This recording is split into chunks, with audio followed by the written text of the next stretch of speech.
աշխարհի ամենահավատարիմ հեռուստադիտողին մեծ սիրով ուրախությամբ դրական էներգիայով լցված ես եկել եմ ձեզ ասելու, որ առաջիկա 1 ժամը լինելու է հետաքրքիր 21 TV-ի եթերում օրդ բարին է, թող ձեր օրը մեկնարկի բարի, իսկ այս պահին հատուկ տեսահոլովակ արթնանալու համար գնացինք։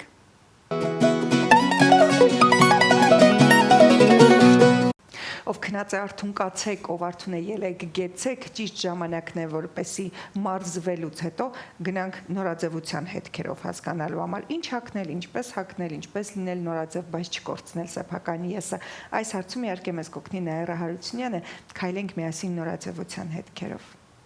Ողջույն, ձեզ հետ կրկին Նաիրա Հարությունյանն է եւ մենք քայլելու ենք նորաձևության հետքերով։ Շատ հաճախ նորաձևությունը մենք հետևում ենք հեռուստացույցի առաջ նստած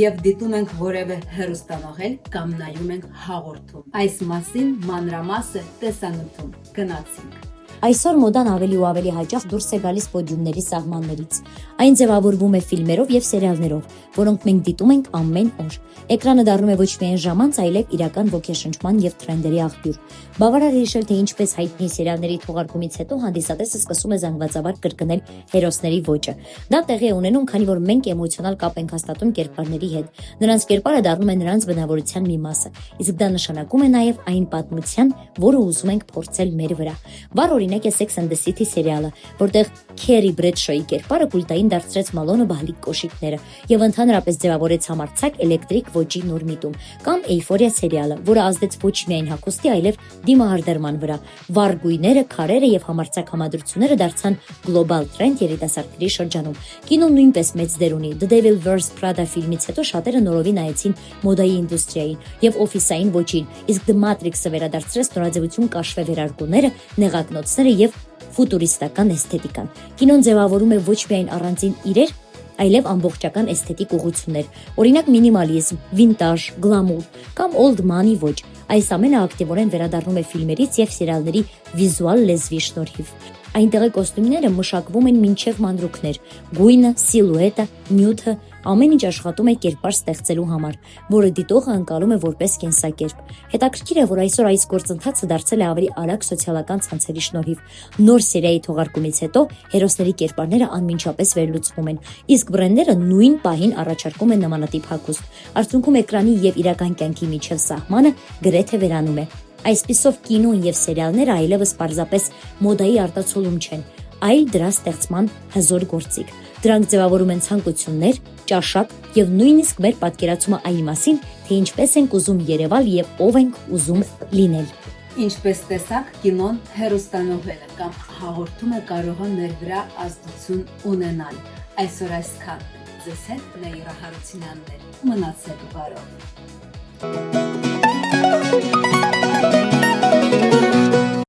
Միշտ ասել եմ ու կասեմ, Հայաստանում, երբ իմանում ենք որևէ փառատոնի մասին, արվեստի, մշակույթի,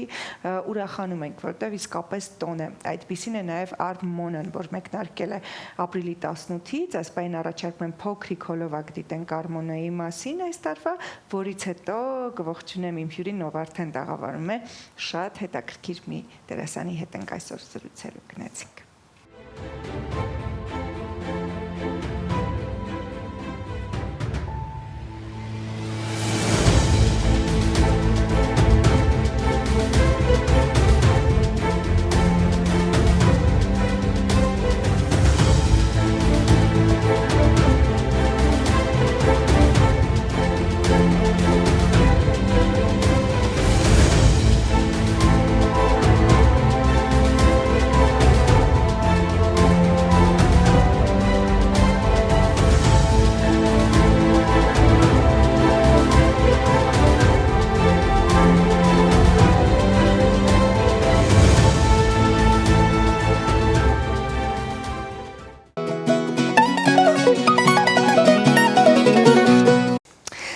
Այսպես, ապրիլի 18-ին Արմոնո 24-րդ միջազգային թատերական փառատոնի շրջանակում տեղի կունենա Նեյեսենին մոնոներկայացման առաջնախաղը։ Այդ առիթով այսօր իմ հյուրն է հեղինակ, բեմադրիչ, դերասան Բաբկեն Զաքարյանը, բարի առավոտ։ Բարի առավոտ ձեզ, նախ շնորհակալություն անդրադարձին փառատոնին եւ իմ ներկայացմանը, շատ ուրախ եմ գտնվել այստեղ։ Անպայման օրերս խոսել ենք ամբողջական փառատոնի մասին, ինչպես է մեկնարկել, տարբեր երկրներից մասնակիցներ են լինելու,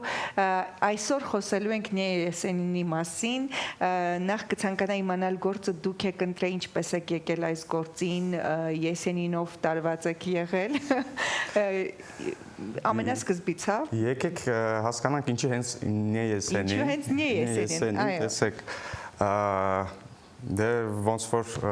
բոլոր երիտասարդները, ասենք, միտեղ սիրահարվում են, սկսում են ինչ-որ բան գրել, եւ ես սկսեցի տենց 16 տարեկանից ինչ-որ բանաստեղծություններ գրել, արդեն թատերական ինստիտուտում, բայց պահում էի էլի իմ մոտ, ինստիտուտում որոշեցի ցույց տալ մարդկանց ու տենց մի քիչ փոքր պիտակ եկա, որ Եսենինի պես ես գրում, Եսենինի պես ես գրում, հետո 13 թվականին դրեցի ներկայացում Եսենին, որը խաղցա Հովհաննես Հովհաննիսյանն էր բեմադրել, ու դրանից հետո այդ պիտակը, ասենք, կպել էր ինձ, էլի, դու Եսենին ես։ Եսենին, վերջապես մոնո ներկայացում, որտեղ դուք ասում եք Նեյեսենին, ես ունեմ իմը։ Հա, դա իմ բանաստեղծությունների ու Եսենինի բանաստեղծությունների հիման վրա է։ Կարճ ասած, դա հրաժեշտ է Եսենինի կերպարին, էլի։ Ներկայացումը ռուսերեն լեզվով։ Այո։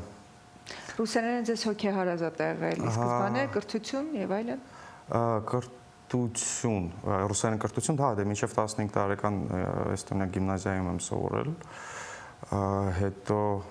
21 տարեկան շատ բարդ ձևով ընդունվել եմ թատերական ինստիտուտ, չիմանալով ոչ մի հայկական տար։ Ում կուրսն եք ընդունել։ 3 կուրսեր եմ փոխել։ Ովքեր են։ Սամվել Համբարյան, Սամվել Գրիգորյան, Լուդվիգ Հարությունյան։ Այսինքն ավարտել եմ արդեն Լուդվիգ Հարությունյանի մոտ 15 թվին։ Լավ է կարել, որ ավարտել եք։ Հետաքրքիր է այս պարագայում մոնոյի մասին խոսենք, որովհետև մոնոն բավականին բարդ ժանր է, երբ դու միայնակ ես բեմում, երբ պիտի հանդիսատեսին լինես հետաքրքիր։ Ձեզ համար այս ժանրը նորություն էր, թե մինչ այդ էլի եք ունեցել մոնոներ։ Մոնոն ընդհանրապես չեմ ունեցել, ես իմ դեմ դրեցի շատ բարդ էքսպերիենս, ուզում եմ մի բան պատմեմ, որովհետև շնորհակալություն նախ հայտնեմ Մարիաննային, Տիկին Մարիաննային, որ հնարավորություն ընձեռեց, որովհետև ես հայտերից ուշացած իրան զանգեցի, ասեցի, որ ուզում եմ մասնակցեմ, ասեց ինչով, ես դեռ չգիտեի ինչով, ասում եմ գիշերս, ասում թե պետք է մասնակցեմ, բակե ժամ ունես, ու հասկացա, որ ասելիք ունեմ, էլի ես, պետք է ասեմ, что я не Есенин, я Զաքարյան ռուսերեն մտա, ես Զաքարյան Բաբկենն եմ, ուղղակի գրում եմ այնպես, ինչպես ես եմ գրում եւ հերիք է ինձ նմանացնել։ Իսկ հետաքրքիր է ինքը ներկայացումը միքսած է Եսենինի եւ ձեր բանաստեղծությունները, հա, վախենալու չի իմ ուղին ու Եսենինի ուղին, վախենալու է, չէ, որովհետեւ ոչ միայն բանաստեղծություններով են նմանացնում, այլ նույնիսկ այն մարդիկ, երբ իմանում են իմ մասին ինչ-որ բան, ասում են, հա, Եսենինի պես, ուսնց չէ, իմ պես, ես եմ տենց, ոչ թե ես։ Ձեր կյանքում կարծես անդադ շողքի նման, հա, հետո մայացին, հա, հենց դրա մասին էր, այդ շողքի հետ եմ կռիվանում ու եթե փակագծերը մի քիչ բացեմ, այս դեպքում իմ սև մարդը այդ Եսենինն է դառնում, էլի ներկայացման մեջ։ Շատ հետ, ինչքան է տևում ներկայացումը։ 40 րոպե։ 40 րոպե։ Հա։ Երբ է սպասվում եւ որտեղ եք խաղում։ Թատերական գործիչների միությունում ապրիլի 18-ին ժամը 6-ին։ Լարվում եք։ Ձեզ էլ հրավիրում եմ։ Բայց սիրով։ Հա։ Լարվածություն կա։ Լարվածություն կա, որովհետեւ 15 թվին թատրոնից դուրս եմ ելել եւ մի քանի ներկայացում եմ խաղացել, հետո պարոն Ծատուրյանի մոտ, իրանց ուղղակի տեմպը պահելու համար, էլի, բայց այս դեպքում երբ որ սա ակտորское Դերասանական է, էլի, ռեժիսորական ներկայացում, չգիտեմ հայերեն ոնց ասեմ։ Հա, դերասանական է։ Հա, ես եմ դա։ Կիզակետում դերասանն է եւ որոշիչ դերակատարումը դերասանինն է, ոչ մի ռեժիսորական հատուկ տրյուկներ արված չեն եւ գլխավոր դերում հենց դերասանն է։ Հա, այսինքն դերասան ինձ բացելու իմ ներքին աշխարհը տալու հանդիսատեսին։ Ես վստահ եմ, որ ամեն ինչ լավ է լինելու, որովհետև արդեն զգացում եք, թե դուք ինչ յուրահատուկ անձնավորություն եք։ Եվ ինձ հետաքրքրում է, բացի թատրոնի այս գործունեությունը, նորությունը, մոնոներկայացումը եւ արմոնը, դուք որպես սցենարիստ արդյոք հանդես գալիս եք, որովհետև մարդով ունի գրելու ունակություն ու դեռ վաղ տարիքից վստահաբար դժվար դա ինչ որ միտեղ այսպես դարակում փակի եւ դնի, գուցե ինչ որ նորություններ կան, որոնցով կուզենայիք կիսվել։ Դե, ես էլ մի քիչ երկար պատմեմ։ Եկեք։ Կարանտին 20 թիվ Լյուդվիգ Հարությունյան ու որոշեցինք պիես գրել։ Այսինքն ես Մոսկվա սովորեցի, դա ձեզ առանձին հետո կպատմեմ ոնց եմ սովորել, որովհետև խապելով եմ գնացել վգիկ ուրիշ մարդու տեղ սովորել դուրս եմ ելել։ Ուրիշ մարդու անունով։ Սկսեցի գրել, սկսեցին ճանաչել ինձ որպես դրամատուրգ, Երևանում էլ են դրել ներկայացումներս եւ այլն, ու սկսեցի ավելի շատ սցենարով զբաղվել, ասես մի հատ պարադոքս ասեմ, Հայաստանում 4 հատ ֆիլմի սցենար եմ վաճառել, բայց ոչ մեկը չի նկարվել, չգիտեմ ինչի, իսկ հիմա Բայց կարևորը վաճառվել։ Հա, վաճառել։ Ձեր դեպքում դուք որպես դրամատուրգ ստացել եք այնինչ հարկավոր։ Հիմա դեբյուտային է Հայաստանում, հիմա գրում եմ բայոպիկ բիոգրաֆիչսկի հայտեղեկի մասին Հայկոյի եւ Միշոյի։ Այսինքն սցենարը ավարտելու փուլում ենք։ Շատ հետաքրքիր թեմա է։ Մանավանդ մեկ բան է, երբ ինչ-որ մի բան հորինում ես, մեկ այլ բան է, երբ այո, դու գրում ես վավերագրություն, այնինչ տեղի է ունեցել ու մեր օրերում ու մենք դեռ կանք ու մենք դա տեսել ենք։ Շատ բարդ է։ Բարդ է, չէ՞, որովհետև շատ դեպքերում կարող են ընկնել ու ասել, բայց այսպես չի եղել կամ այնպես չի եղել, բայց հաստատ այսպեսին էր։ Ինչ աշխատանքներ են տարվում տղաների հետ։ Այ Առանձին հանդիպումներ։ Առանձին դե Միշոն էստեղ չի։ Հայկոն միշտ տանն է։ Հա, վիդեո քոլ կա, տեղ ինչ որ բան չի հիշում, ինչ որ մեկը ավել է ասում, ինչ որ մեկը պակաս է ասում։ Իսկ ձեր գաղափարներ հենց անդրադառնալ ու գրել իրենց մասին ֆիլմեր, դա հրավիրեցին, հա, հրավիրեցին։ Ամենաբարդը նա, որ 36 հոգու, որպես ինտերվյուեր եմ նաև եղել, ու այդ շատ բարդ է 36 մարդու այդ պատմությունները ինչ որ մի գծի արքայի լինիայի բերել ու ստեղծել ընդհանուր ինչ որ մի պատմություն ու հիմա մի պիսում ենք հիմա վերագրում ենք ուզում ենք հասնենք իդեալին որովհետև այս շատ կարևոր պրոյեկտը ավելի շատ տղաների համար Հայկոյի ու Միշոյի քան համել հանդիսատեսի համար, որովհետև սպասումը ուրիշ է։ Անշուշտ Հայկոն ու Միշուն այդ ժամանակների կարծրատիպեր կոտրող ու այդ առաջիններից էին, էլի, որ այսպես եկան ու ասին կարելի է նաև այսպեսին լինել։ Ես ուզում եմ ձեզ որպես սցենարիստ, դրամատուրգ, գրող, այսպեսի մի հարց տալ, այսօրվա մեր խոսքը ընդհանրապես բարդ չէ ներկայացնել իրական, բայց ոչ գռեհիկ, որովհետև շատ դեպքերում կամ լինում է գրագետ, որը որ տանում է կեղծ ինտոնացիային, կամ լինում է շատ փողոցային, որը որ բերում է մի քիչ այսպես հակակրանքի, եւ երբ որ դու գրում ես այն էլ հայ տղեկի մասին, որոնք շատ իրական տղեկ են, իրական խոսքով, իրական ասելիքով, այդ խոսքը ընտրելը սցենարի համար դժվար չէ, որ բնական լինի։ Եկեք մի հատ գաղտնիք բացեմ ձեզ։ Հիշում եք, ես մի 5 րոպե առաջ ասացի, որ Թատերական ինստիտուտում սկսեցի սովորել հայերեն տառերը։ Այո։ Ես մինչև հիմա լրիվ չգիտեմ։ Գրել չգիտեմ։ Ես ռուսերեն եմ գրում։ Ռուսերեն գրում եք։ Ինտոնացիան եմ ավելի շատ տալիս, բայց ամեն դեպքում ոսկե միջինը պետք է լինի այդ էսթետիկան պետք է միշտ պահպանվի, որովհետև դա արվեստի գործ է ֆիլմը, ինչքան է ուզում է իրանց կյանքում այն ժամանակվա տոնայնությունը ուրիշ ձև լինի Հայաստանում կոնկրետ պետք է ներկայացվի այդ ոսկե միջինը ինչ որ, որովհետև Ամերիկայում կարող է այդ ամեն ինչը հասկացվի ընդունելի լինի։ Հա, բայց մենք ավելի էսթետիկ ազգ ենք մեզ համարում ամենայն դեպս Իսկ ինչն է ձեզ այսօր զայրացնում մեր ոլորտում եւ ինչը հակառակը ուրախացնում ընդհանուր թատերական եւ կինոյի ոլորտում։ Կլինի չասեմ, շատ մարդ կներնա։ Այ, անկեղծություն չկա։ Ես երեք խոսում դրա մասին, моя миссия это вечная տաղանդավորներին օգնել, էլի, много бездарности։ Այսինքն շատ հեշտ է օգնենք շնորհքով մարդկանց, որովհետև бездарности пройдут и сами, հա։ В принципе, ես նաև кастинգն եմ անում հայտեղեքի։ Мой слоган так: мы помогаем только талантливым, бездарности сами пройдут։ Ու շատ կարևոր է, որ նոր դեմքեր լինեն, նոր շունչ լինի։ Ու այն մարդկանց ես որոշել եմ Հայաստանում մնամ ու իմ մոտ լաբորատորիա է ստեղծվելու, էլի, ոչ թե միայն կայսիկան агентство, այլ լաբորատորիա, որտեղ ես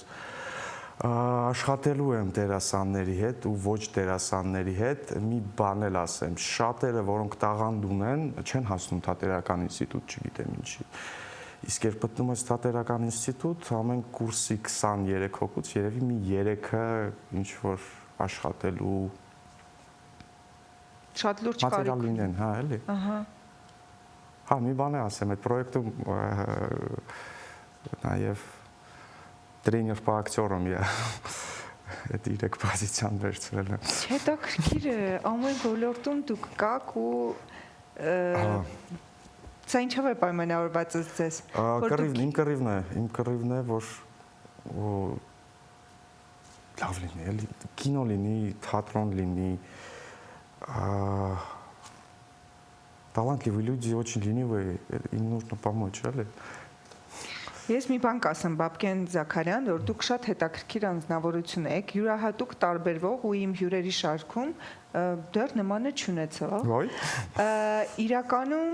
լավ բան եք մտածել, փոփոխելու մասով արվեստի բնագավառում ու մշակույթի, որովհետև շատ ու շատ դեմքեր, ես միշտ ասում եմ, հնարավոր է կան դեմքեր, ովքեր մեր կողքին են, շատ տաղանդավոր են, ուղղակի մենք նրանց մասին չգիտենք, այնպես որ ես հաջողություն եմ մաղթում ձեզ նաև լաբորատորիայի հարցում, որ շատ երիտասարդների, լավ երեխեքի, հետաքրքիր երեխեքի, տակ այդ հարթակը ոչ միայն, այլ նաև կրթեք յուրահատուկ ձեռագրով, որ տարբերվեն, էլի, ու մտնեն այս ասպարես։ Ես էլ եմ ձեր կողքին կանգնած, եթե ինչ-որ բանով կկարողանամ օգտակար գտնվել, պատրաստ եմ անշուշտ։ Մաղթում եմ հաջողություն ապրիլի 18-ին, ձեր Նյե Եսենինին, այո, դուք Նյե Եսենին եք, դուք Բաբկենն եք, և ձեզ թող ճանաչեն այնպիսին, ինչպիսին դուք կաք, տարօրինակ և յուրահատուկ ձեռագրով։ Շնորհակալ։ Ուրիշ հոգի։ Ձեզ հաջողություն Արմոնոյում, հուսամ կունենանք հնարավորություն դեռ ամփոփելու Արմոնոն ու հետաքրքիր ֆիդբեքեր կլինեն ներկայացման հետ կապված։ Միմիայն առաջ։ Շնորհակալություն, կհանդիպենք թեկուս Արմոնոյի շրջանակներից դուրս, թեկուս այստեղ, ասեմ, որ ձեր մոտ առաջի անգամ եմ, եթերների շատ եմ եղել, բայց ամենասենց բաց արվեստով զրույցներ, որ ունեցել եմ եթերի ընթացքում, շնորհակալություն։ Ուրախ եմ միմիայն։ Ամենայն հաջողություն ձեզ, մեր հյուրներ հեղինակ բեմադրիչ դերակատար Բաբկեն Զաքարյանը եւ յուրահատուկ անձնավորություն, որին մենք դժվար կարողանայինք բացահայտել 15 րոպեում, բայց ինչ որ հետք հաստատ մնացի ելներս գնացեք Արմոնոյի ներկայացումները դիտեք, հայտնեք դուք ձեր կարծիքը, բացահայտեք նոր դեմքերի, առնչվեք նաև Հայաստանի սահմաններից դուրս եկած մեր հյուրերի բերած ներկայացումների հետ, որովհետև դա միայն օգուտ է վնաս չէ, նայեք ամեն ինչ վատից կարելի է սովորել, թե ինչպես չի կարելի անել, իսկ լավից կարելի ասել վաու։ Ձեզ հետ Անահիտ Կիրակոսյաններ և օրդ բարին, մնացեք բարով, լավ օր ձեզ։